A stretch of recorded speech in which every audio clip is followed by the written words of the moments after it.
What's up everybody and welcome to my Genji gameplay video. Oh boy, aren't we all hyped to see everyone's favorite cyber ninja make his way into the Nexus, and I'm definitely no exception to this rule. So without further ado, let's actually get right into the nitty-gritty and show you guys what Genji is going to be all about in Heroes of the Storm. Now, we're playing on the new map called Hanamura. And as you can see, everything's pretty, everything's beautiful and Japanese. At level 1, I decided to go for Pathfinder, which is basically a mobility talent for Genji. So every time you use this trait, which allows you to jump over impassable terrain, such as walls or gaps or little hills, you get movement speed. So really try to go for those deadly gangs from an angle that is usually not expected by enemies.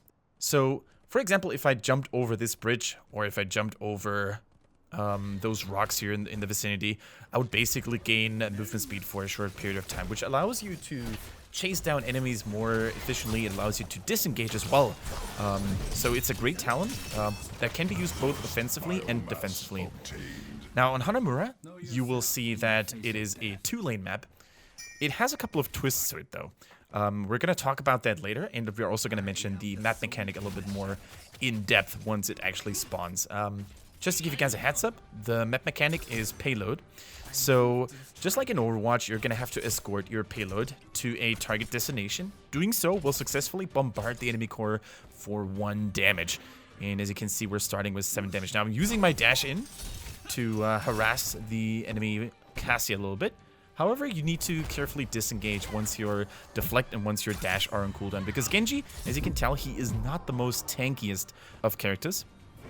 He's a very nimble, but also a very squishy melee assassin. So once you have your abilities on cooldown, you shouldn't really linger in the fight for too long. Now, our cooldowns are back though. We're dashing in for damage, and we're constantly harassing Cassia from a safe distance, because unlike his looks or his outer appearance suggests, Genji's actually a ranged assassin for the most part.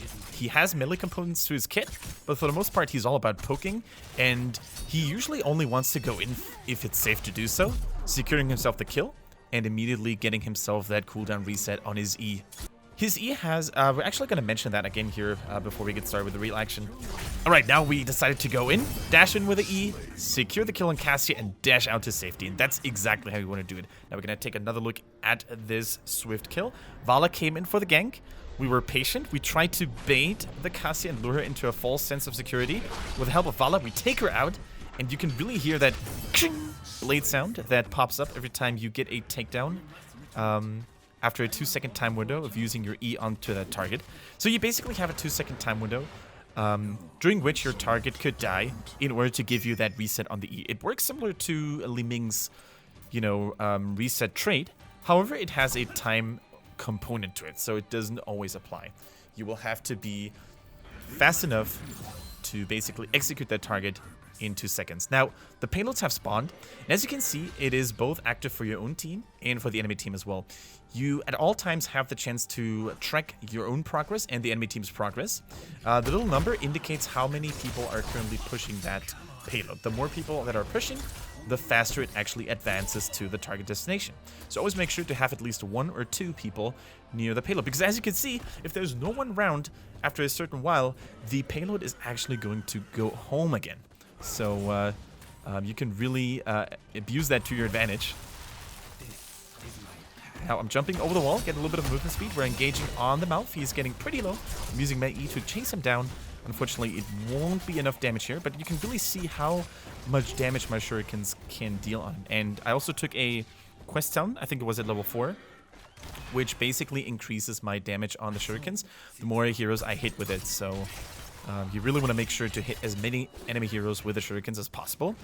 And in order to hit that, or in order to guarantee that, you basically want to make sure to stand very close to your target, because the closer you are, the more shurikens are going to hit in that narrow angle. Now, I'm once again about to go top here, trying to help the Vala out, who's currently being pressured by 2 enemy heroes, trying to go for the Genji, but ooh, the enemy Genji also has his own E to escape out of harm's way. Now we're chasing down the Cassia. Is it going to be enough, though?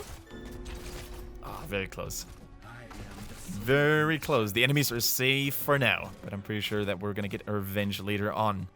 Now, let's talk a little bit more about Hanamura. Hanamura is an extremely beautiful map, but it is also a very unique one. I'm trying to chase the Genji here, but to no success, unfortunately. Cassia is a little bit too afraid to really engage me. As you can see, I'm just jumping over the pond here and got movement speed boosted for a short while. But yeah, Hanamura has a unique set of mercenaries. You basically don't bribe mercenaries to fight at your side. You just take a power-up. So as you can see, there are 3 different mercenary camps available.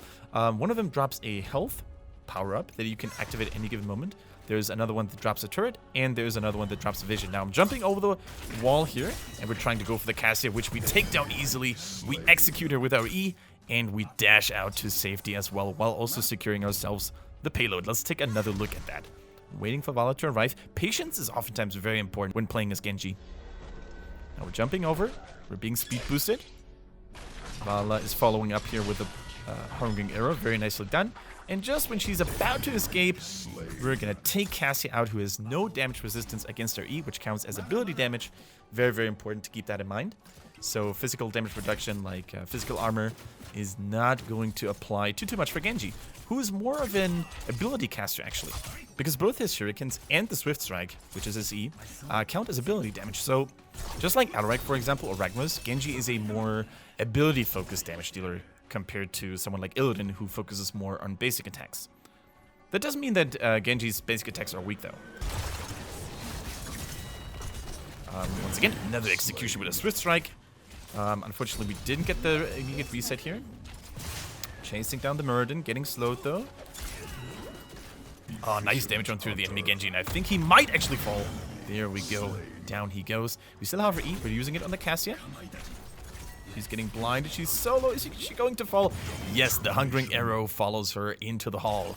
As you can see, the enemies are not invincible in that hall. Now, let's take a look at some of those Cyber Samurai mercenaries. This one, the large one, on the very side of each map, drops a so-called healing pulse.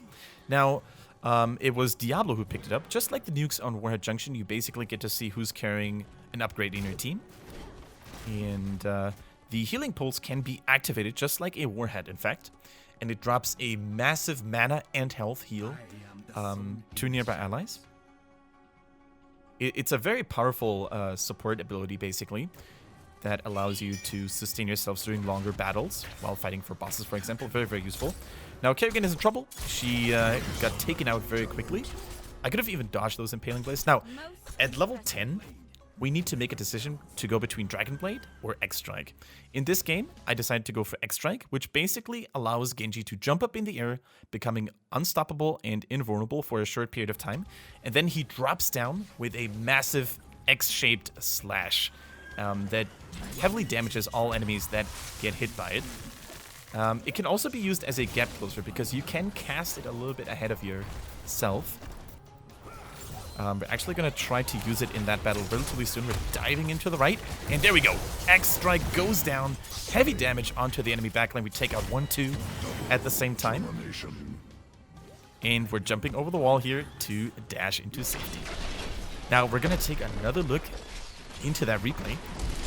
As you can see, the Kerrigan is being pressured, and I wasn't really sure if we could have taken her out without the X-Slash, but there was also the Ball Lightning for our Cassia as well, so I'm not sure what killed her, the Ball Lightning or the X-Slash, but better be safe than sorry. Extra comes with an 80-second cooldown, so it's not the highest of cooldowns that you've ever seen, so feel free to use it every now and then. Now we're proceeding to taking out a couple of median waves and pushing towards the enemy fort. Now keep in mind, as I said earlier, every payload that you successfully bring to your target destination is going to give you one shot at the enemy core.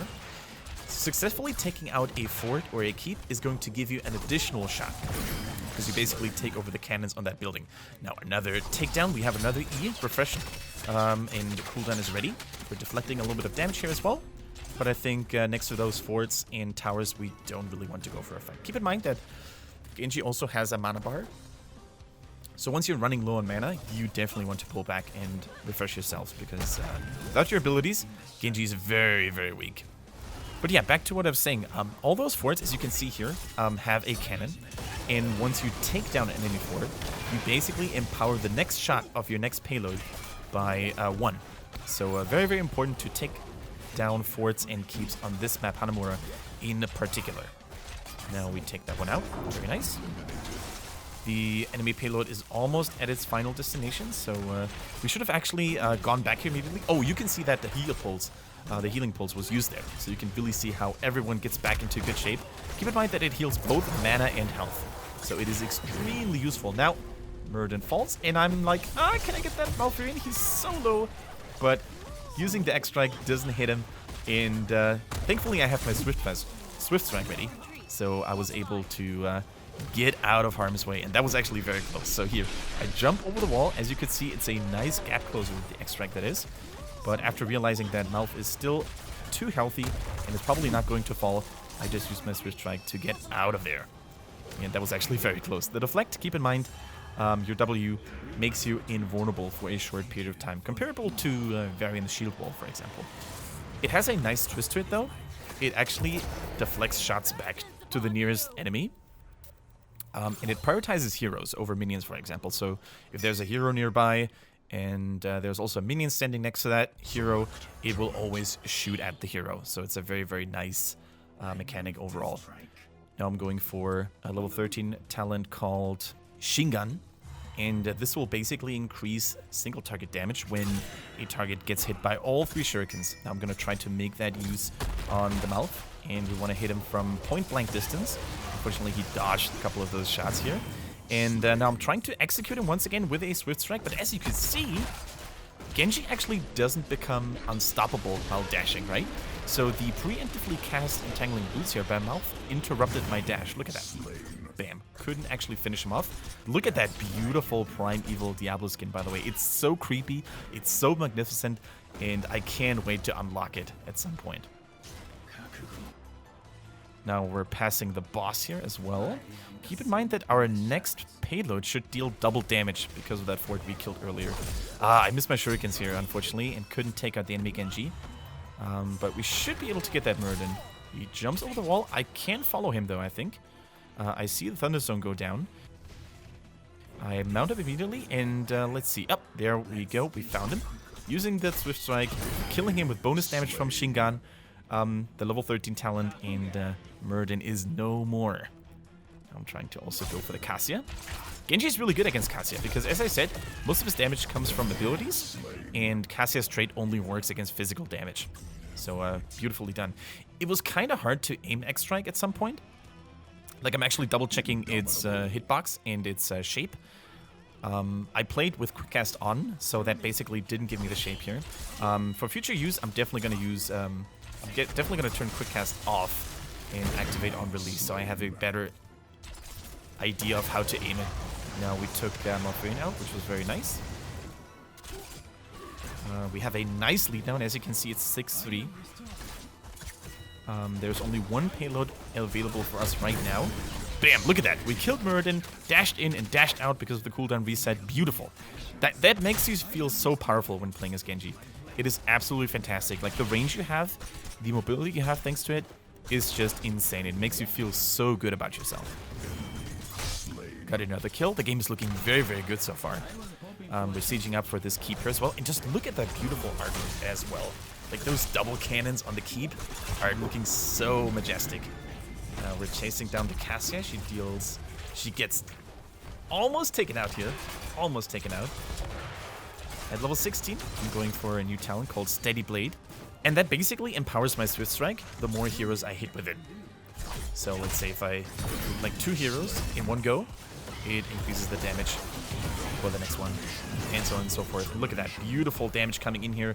Once again, the enemies are not protected from damage in those Japanese halls, so the lightning breath from Diablo actually went through. And now let's see what's going to happen here. Oh, we actually just got crowned Hero of the Storm. 20 kills. Nice. We're definitely going to try to escort our next payload. Since we took down the keep, it should actually deal 2 damage again. So we will bring the enemy team down to 1 HP. Now we're having a little bit of a Genji show off here. Both Genjis are deflecting each other's shurikens. Pretty sweet. But no one ends up falling. So yeah, actually I shouldn't be lingering here. I should actually go to my payload and my teammates, and I should try to bring that one to safety and escort it. I can really see Mule having a lot of value in this map, by the way, because losing forts and keeps is so crucial. It really gives your team so much momentum. Now we're taking down this mouth, are we? No, I don't think we are, actually. I think we went too deep, and we might get punished for it. Yep, here comes the ball lightning. And another Q from the enemy Cassia is enough to finally stop our onslaught. Yeah, I was definitely way too greedy there. I went way too deep. Also, my trade wasn't ready, I feel. So, yeah, definitely my mistake. Now, our Vala at least cleans up the Cassia and avenges our death. She brought honor to the family. And there we go. That is the payload we need. It is contested, as you can see, so as long as an enemy hero stays near an enemy payload, it's not going to move. So you're going to have those really tense and exciting stall moments on Hanamura where none of the teams just wants to let go. And we actually had situations in which both payloads met each other because the rails on which they're traveling can actually go next to each other. So our payload was literally next to the enemy payload, and both teams were having an insane team fight. They're really struggling for payload control. Now, as you can see, the enemy core is down to 1 HP, and I was kind of flabbergasted when I watched this gameplay video because we are about to win this game. Hopefully it didn't really spoiler it, but it is pretty obvious, I guess. So I wasn't really sure what ended the game because the payload wasn't really there. There was no payload in for us. The boss wasn't really killed.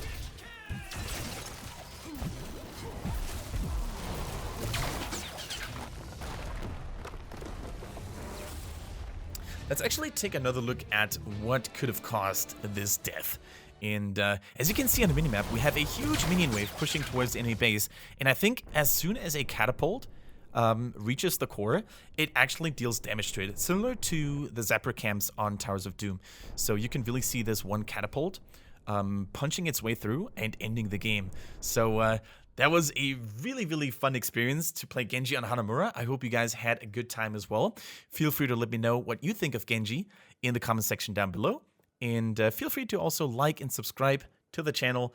It will be an honor and pleasure to welcome you back on the next one. All right, that's it for now. See you on the next, guys. Sayonara.